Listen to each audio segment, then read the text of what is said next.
Whatever. That's.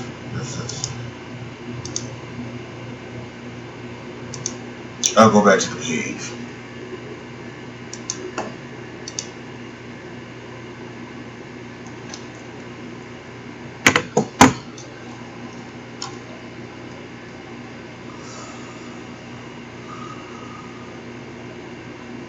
Come on.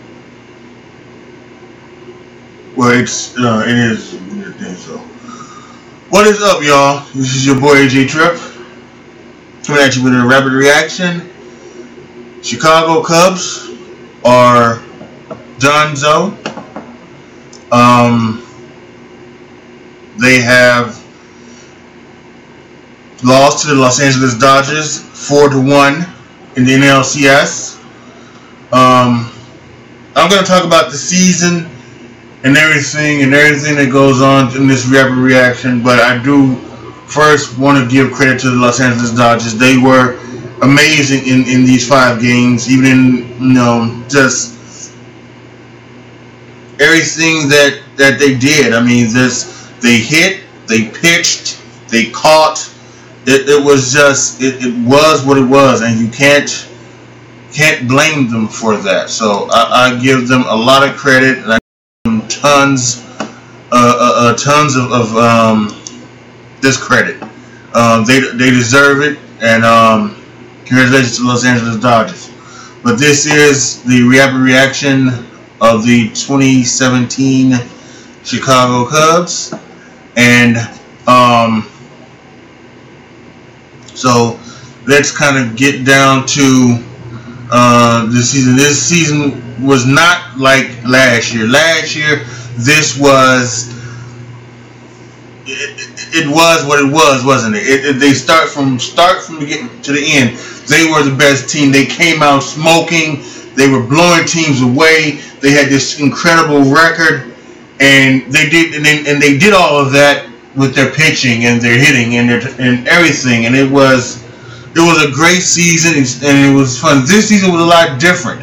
Obviously, it was a lot different. They obviously, and maybe it was a World Series hangover. I don't know if it was because what you naturally go through when you win the World Series, or if it was, if they over celebrated. But I think there was a hangover, and I think even Theo Epstein admitted that as well. That there was probably a hangover with this team, and they just didn't get off to the start that you thought that maybe they should have.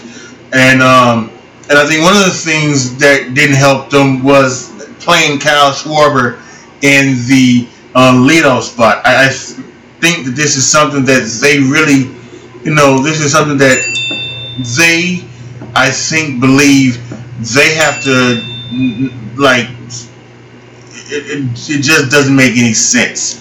Kyle Schwarber is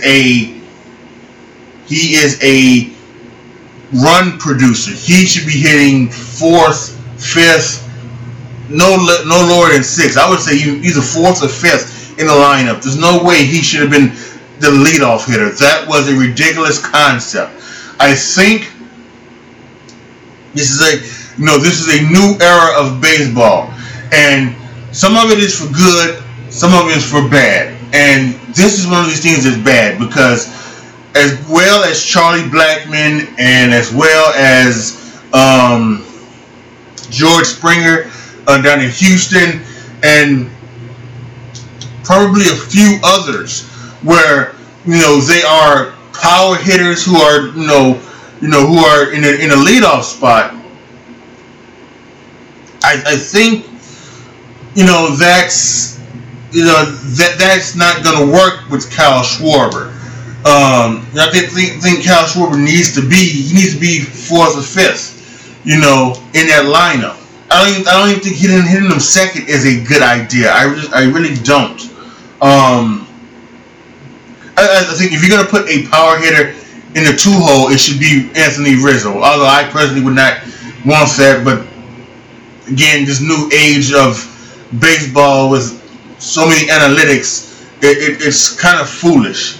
But that's what they're going to go with. So, and I think that started off the Cubs slowly even to the fact that Kyle Schwarber had to be sent down to the minor leagues, and then he came back and he hit more home runs. I think he got to 30 home runs, but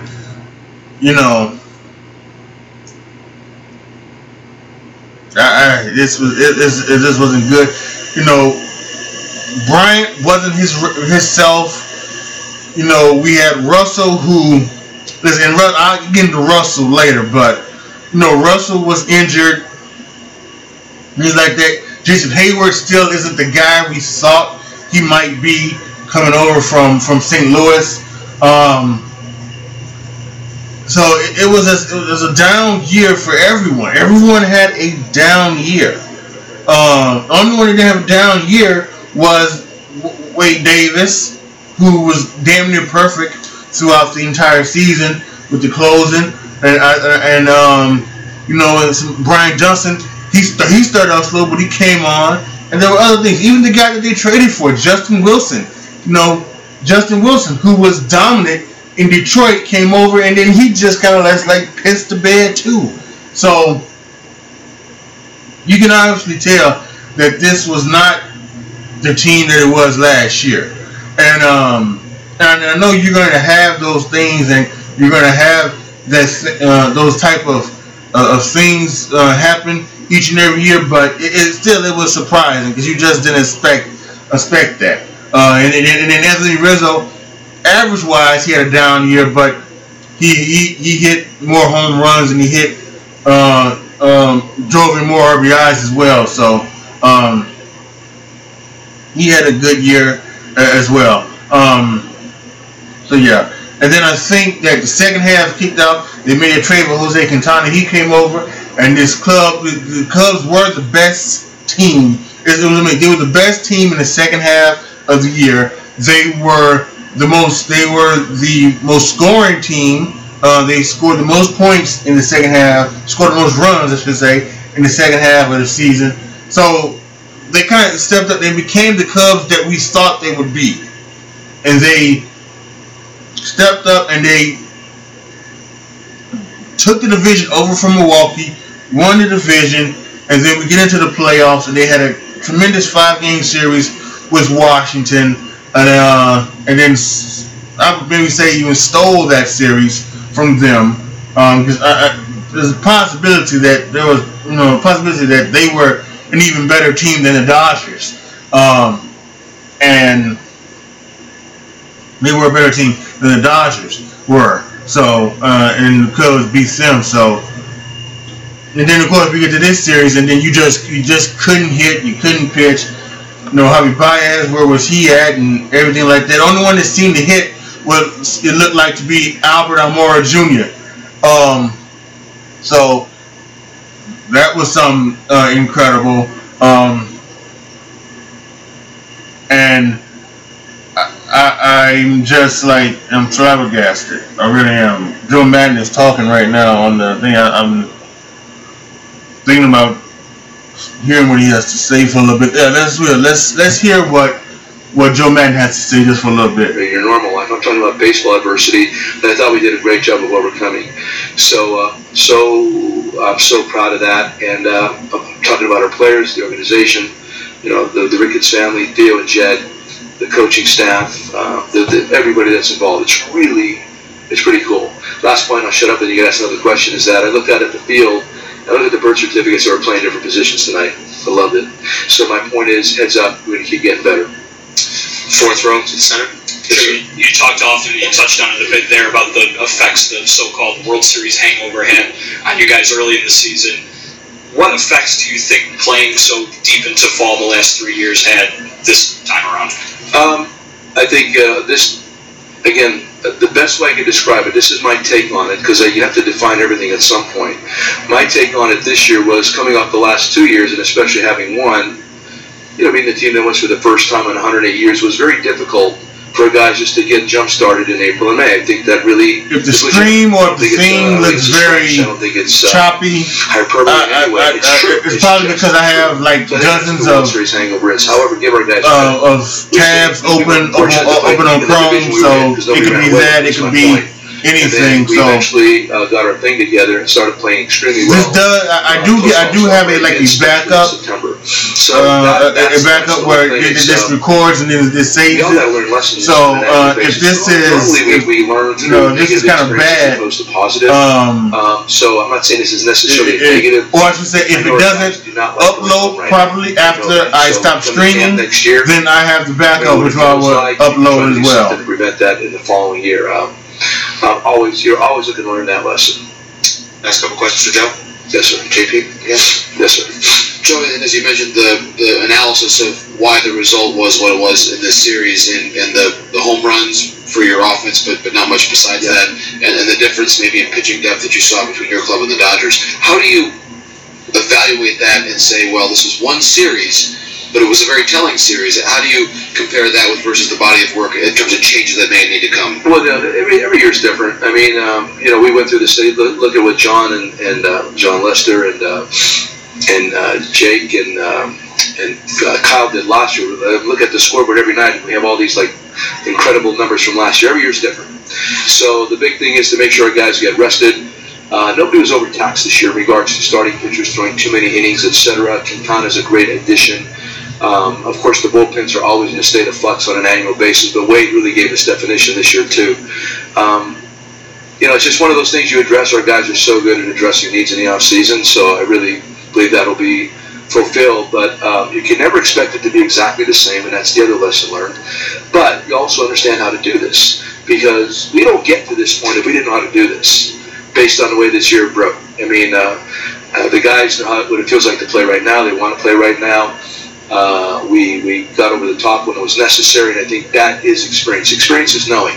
So going into next year, I'm already excited about camp because I know what the message is going to be, and I also know that the guys know it's the correct message and they've learned. So all that's good stuff. Last question, fourth row to the right.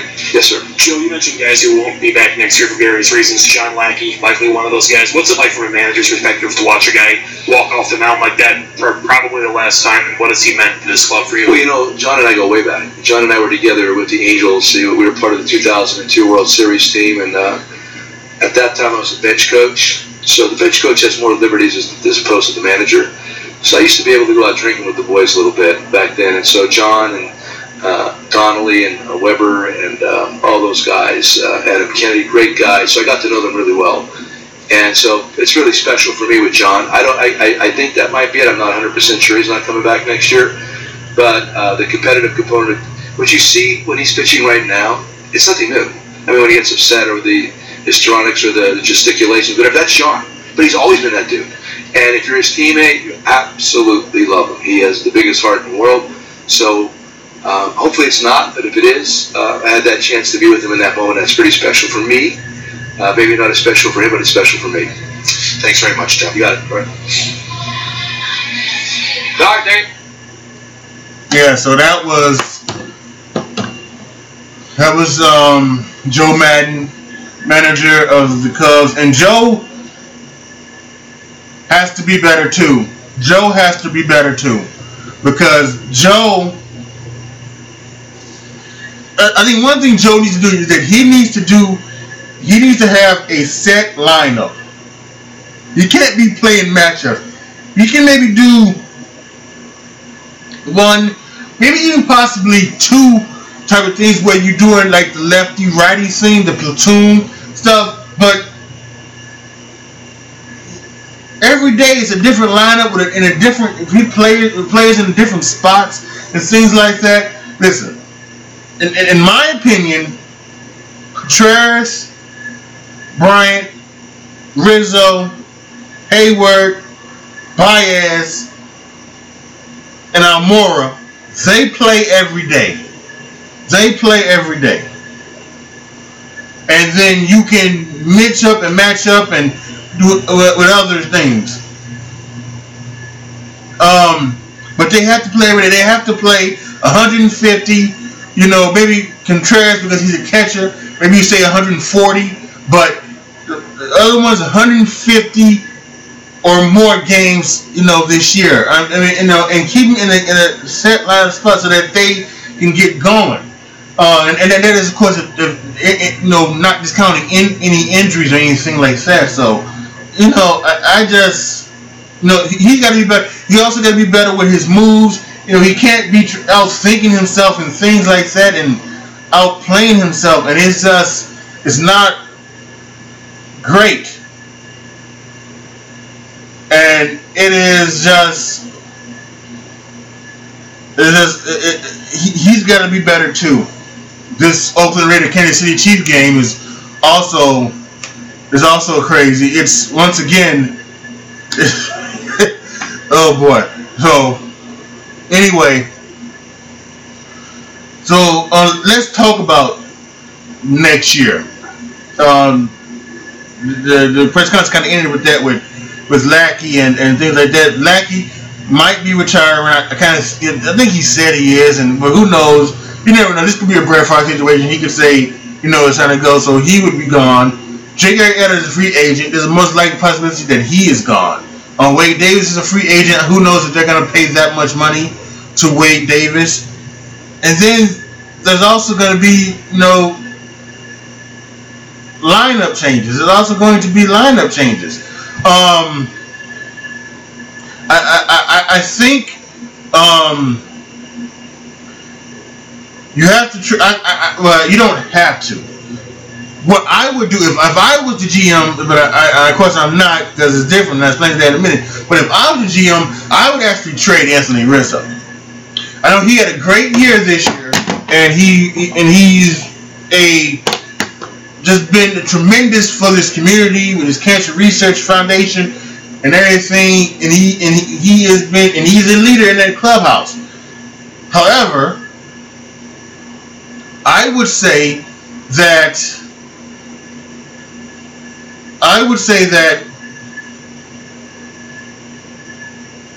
Kyle Schwarber has maybe more potential than Anthony Rizzo. I think Anthony Rizzo may be a better hitter, maybe have more, he'll have a better average. But I think Kyle Schwarber, when right, I think he's always going to be as they like to say now, the 3 true outcome guys: home run, walk, strikeout. That's what so he's going to have a high walk total, going to have a high strikeout total. I think he can have a high home run total too. I think he's a guy who can hit 50 home runs in a season. I do. I think he has that type of power and that type of skill and that type of ability. In a normal year, I don't think he's ever going to hit 300. I don't even know if he's going to hit 260. He might be like the old George Foster, 230. So you never know. But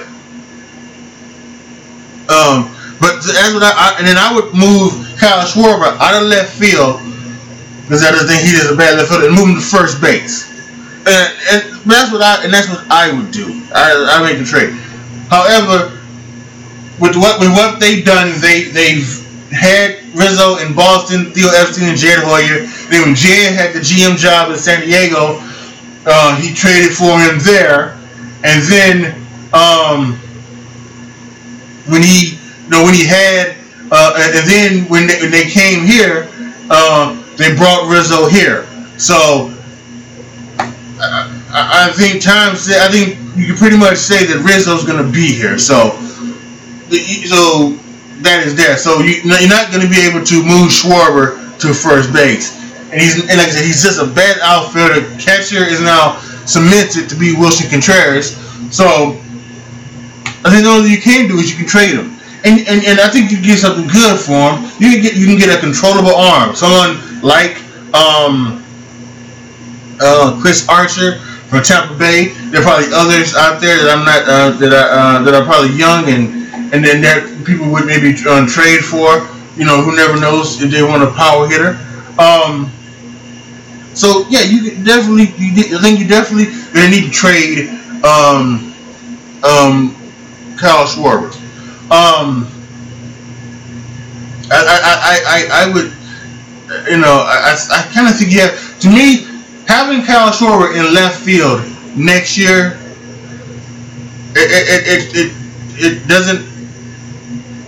just doesn't fix your team. I don't think. You know, it's not something where I would be disappointed if he's here back. Of course not. Like I said, I think he's got 50 home run, type power. So so I'm glad to see him. But I just don't. I think we can get something for him. Center field, Albert Almora Jr. I think has proven that he's a pretty good thing. So he's a pretty good fielder. I think he's coming along with his hitting. So I think he needs to be your everyday center fielder without question. And that's probably going to be your leadoff hitter, because I'm not sure if you can find one or get someone like G. Gordon, who I don't care about his low on base percentage. He's a good hitter. He steals bases, and he's a good leadoff hitter. So get all of that, but that's who I like to see the Cubs get. I don't know if they can get them because of everything else they have. Because what are you going to do with that middle infielder? Rizzo's at first, Bryant's at third. Then you have that middle infield of Russell, Bryant, Zobrist, and Happ. Now, to me, I think it's easy. As Zobrist is getting older, so Zobrist, is just, I kind of think that he has to step to the side. I hate to say that, but step to the side. And he'll play more outfield with in right and in left. That would be I think that would be your left fielder. If you would trade Kyle Schwarber, possibly him and Happ could switch off, things like that. But for me, when Russell got injured, Javi Baez played shortstop, and he played shortstop well. He made more errors, and again, analytics out the window, because that doesn't mean anything to me. I don't care about defensive WAR. I don't care about range factor. The eye test tells me Javi Baez is a better fielder than Anderson Russell. At second, at short, whatever. And my eye test also tells me he's a better hitter than Anderson Russell. And there was this talk. I don't know if it's true or not, but there's this rumor that when Anderson Russell was traded from Oakland to Chicago in the Jeff Samardzija, whatever, deal in 2014. There was a talk. Billy Beane said, "I just gave you Barry Larkin. I just gave you Barry Larkin." And so now, don't get me wrong. Anderson Russell's power numbers last year: 20 home runs, 95 RBI, slugged 403. Right? 1987, slash line 244, 244, 306, 371. His third year, 296, 347, and 429. So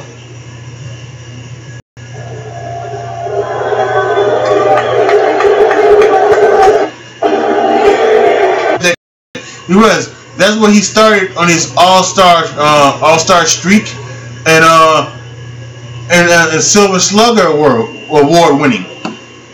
So he also stole saying that they think Anderson Russell is a better player than Javi Baez, and that's foolish. That's downright foolish to even think that. It's downright foolish to even think that. It just is. Ian Happ, young rookie, he hit 20 plus home runs. He got a lot of power. He's supposed to be a better hitter. He's supposed to be the guy that hits 300, and maybe he might be a leadoff hitter. Who knows? So there's a lot of things that you have to do. I think what I would like, again, and I'll say this again, reiterate this. I think what I would like to see is I'd like to see.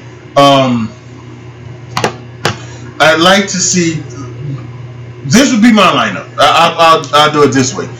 This would be my lineup next year.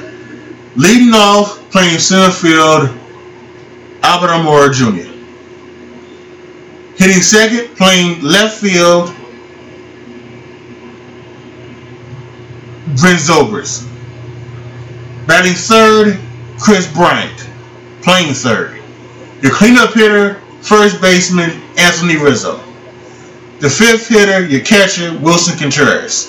Your sixth hitter, shortstop, Javi Baez. Your seventh hitter, second baseman, Ian Happ.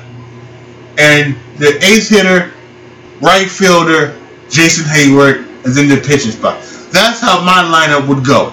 And that's how I would like to see the Cubs. And that's how I like to see the Cubs next year. Now, I think here's the thing.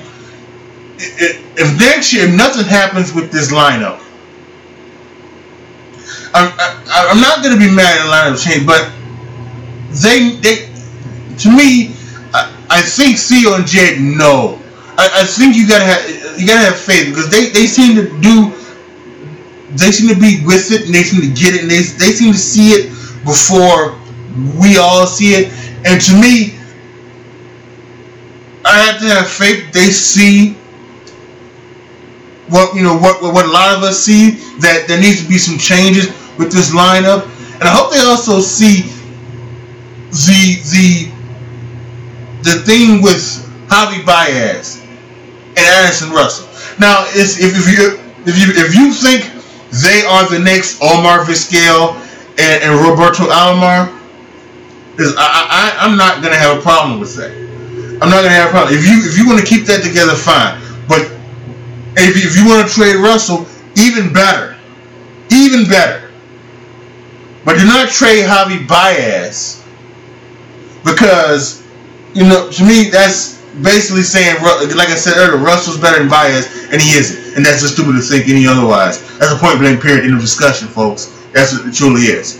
So yeah, they have to do some things with the hitters. When it comes to the pitching, yeah, like I said, that's why I think you're going to have to trade Kyle Schwarber, Addison Russell, or Ian Happ. Maybe even Jason Hayward, if you can find someone to do that. And maybe get a young pitcher, controllable cost pitcher like Chris Archer, to replace Arrieta and John Lackey. I would like to see Arrieta come back. I would really like to see Arrieta come back. I just don't think he is. I do think they're gonna. You'll be able to get the money that he kind of deserves out on the free market.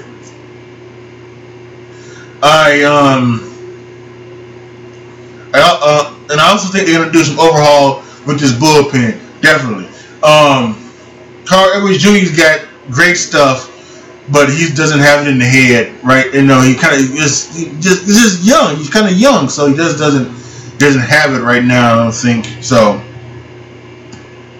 they're gonna have to revamp that bullpen a lot. They may have to get a new closer. They're gonna do a lot of things. So we will see how all of that goes with that. But yeah. So to just kind of wrap this up, I think the Chicago Cubs have been to the NLCS in 3 consecutive years. That's something that a lot of Cub fans would have never thought they would have ever had the opportunity to see. And that's incredible.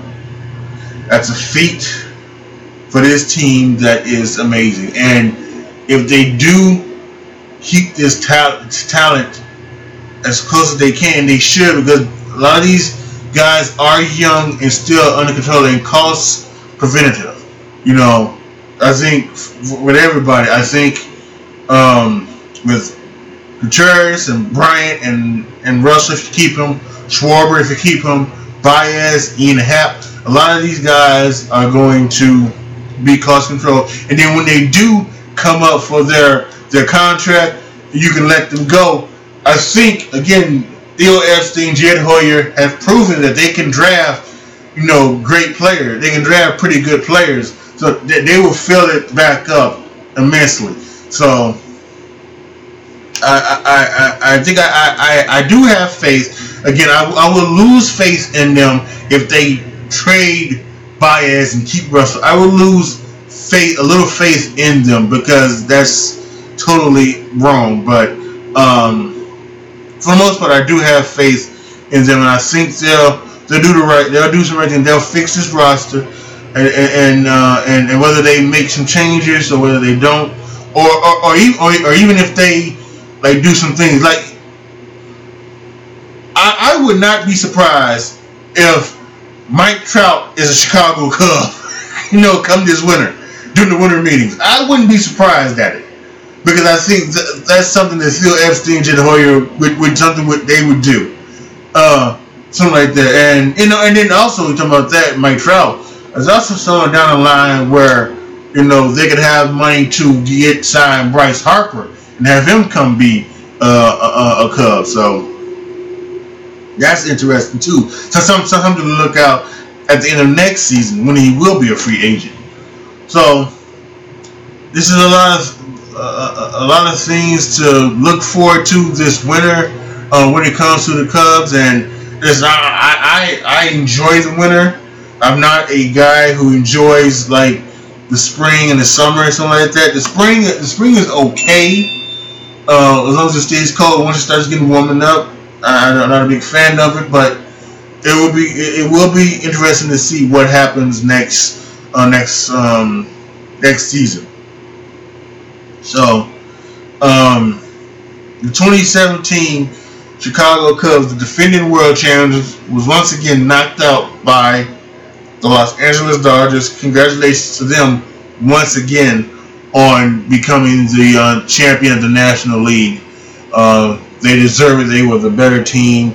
They pitched. They out-pitched. They out-hit. They out-caught. They outclassed the Chicago Cubs in this NLCS. Let's do this again next year, Dodgers. I would really like to see one more time.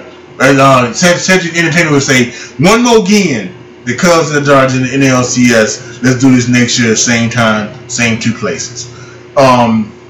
So yeah. Post your comments down below. Tell me what you guys thought of this season. Tell me what you guys think the Cubs need to do next year. Tell me who you like to see stay, who would you like to see go, who would you like to see them sign, who would you like to see them, release. Anything like that. Give your thoughts on what the things that certain people need to do better. I've been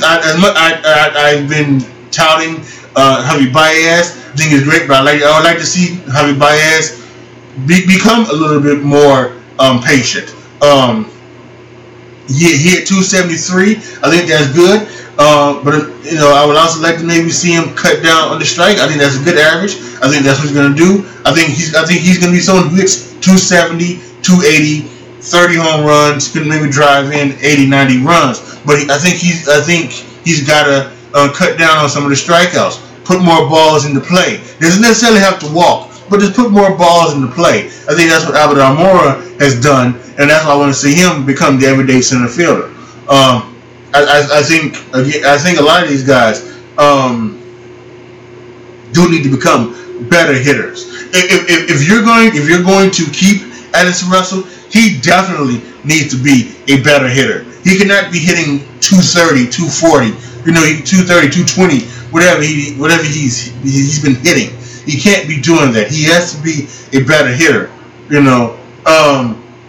I think Cal Schwarber again. I don't know if to me Cal Schwarber is never going to be that guy who's going to be a better hitter. But I think Chris Bryant can be a better hitter. I think Anthony Rizzo can be a better hitter. I definitely think Jason Hayward can be a better hitter.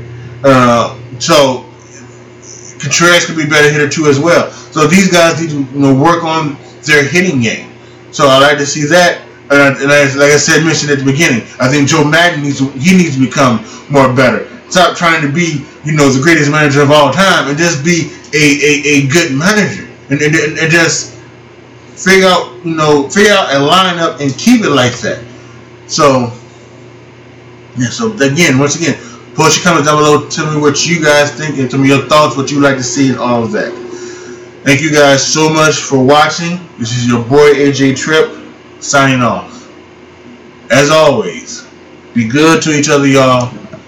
Be careful out there. I am out. Go Cubs, go. We'll see you in 2018.